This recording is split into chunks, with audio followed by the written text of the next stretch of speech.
Hi, everyone. Welcome back to our podcast. I'm Ashley, and I'm here with my co host, John. Today, we're diving into an exciting topic about personality and habits. Hey everyone, I'm John, and we're thrilled to have you with us. Ever wonder why some people stick to routines while others love trying new things? Today, we're exploring how personality traits can shape the habits we form. That's right. We all have our little quirks and routines, right?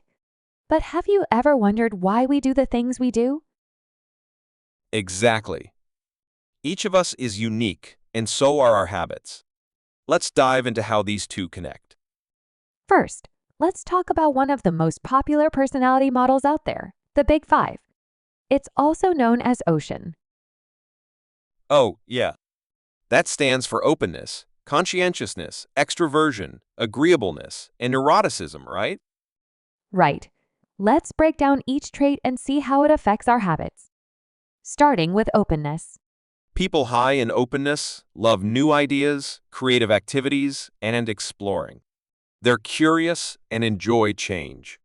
Yes, if you're open-minded, you might have a habit of trying new things, like new foods, different hobbies, or even traveling to unusual places. It's interesting, isn't it? People with high openness might read a variety of books, visit museums, or take up unique hobbies. Exactly. But on the other hand, people low in openness tend to stick to routines. They prefer familiarity over change. So, their habits might be more predictable. They could have a set routine and follow it daily. They're less likely to try something new. Right. For them, stability and structure are key. Next up, let's talk about conscientiousness.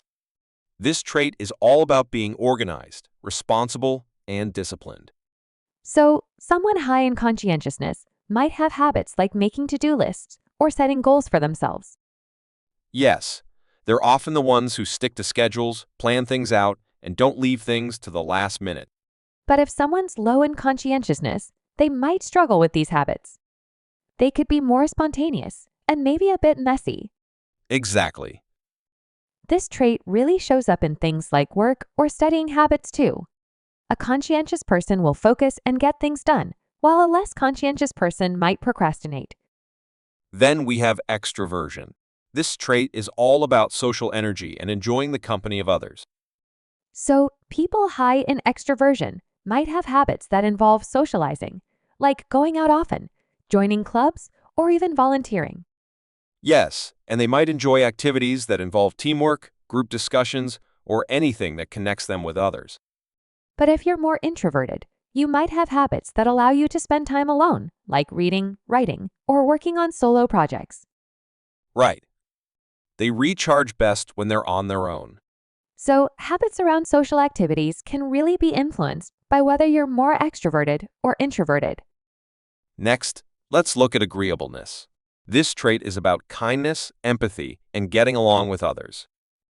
People high in agreeableness often have habits that show they care about others. They might be the first to help a friend or remember important dates.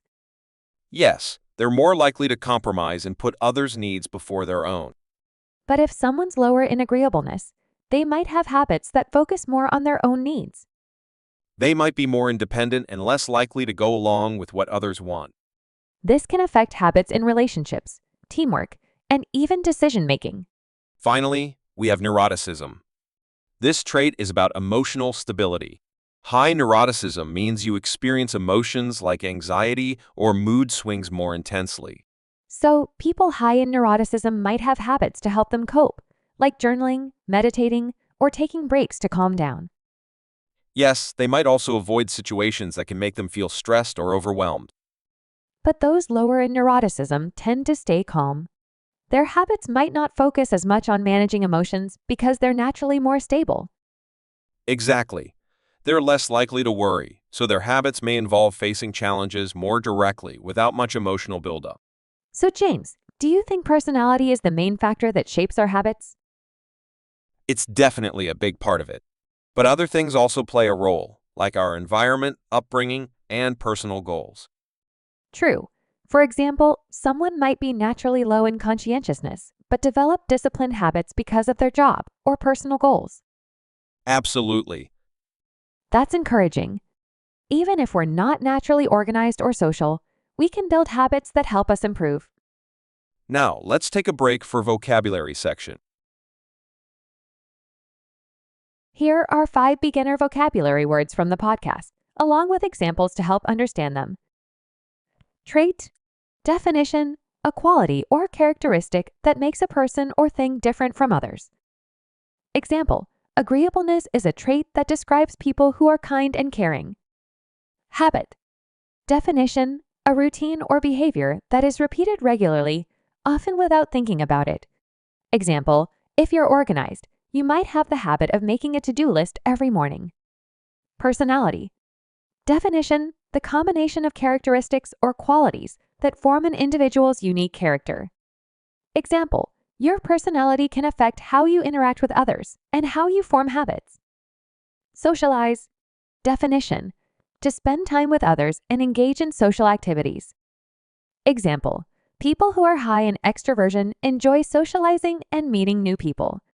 Routine, definition, a regular way of doing things in a particular order. Example, some people prefer a predictable routine, while others enjoy trying new things every day. These words provide a good foundation for understanding personality and habits. So, Ashley, do you have any tips for building new habits, especially if they go against our natural personality? Definitely. Start small. If you're low in conscientiousness, maybe just start with one small goal, like making your bed every morning.